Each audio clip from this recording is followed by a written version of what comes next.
நீங்க நிறைய வச்சிருந்தா உங்களை அழைக்கவே மாட்டாரு. என்ன இருக்கு ஒன்று நான் அப்ப நீ தானே வாடா. அவர் சிறியவனை புழுதியிலிருந்து எடுத்து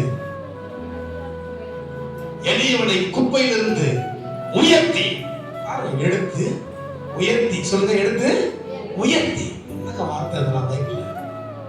அவர் ராஜாக்களோடும் பிரபுக்களோடும் அமர பண்ணுகிறவராக இருக்கிறார். கைதுக்கு ஆண்டவருக்கு அல்லேலூயா. இந்த வார்த்தையெல்லாம் பார்க்கும்போது எனக்கு படிக்கும் போது ஆசையா இருக்கு. ஆனால் உங்களுக்கு நான் சொல்லும் போது ஏதாவது தோணுதா? ஏதாவது வாழ்க்கையில ஜெயிச்சலான்னு தோணுதா? சொல்றாங்க அவருக்கு கச்சாடியிலிருந்து காது கழுவுற தண்ணியை திராட்சரசமா மாத்தி அது நல்லா டேஸ்டா இருக்குங்க. அங்க உண்மையாக காதை கழுவாங்க.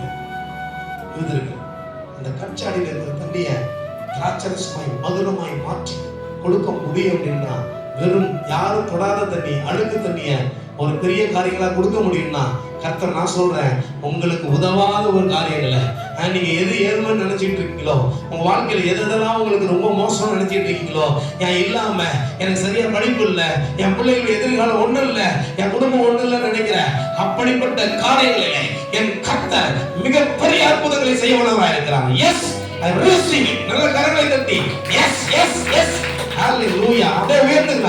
அவர் நாமத்தை உயர்த்துகிற என்னை அவர் கீழே விட மாட்டார். அவர் உயரத்தில் நிறுத்த போகிறார். ஹalleluya.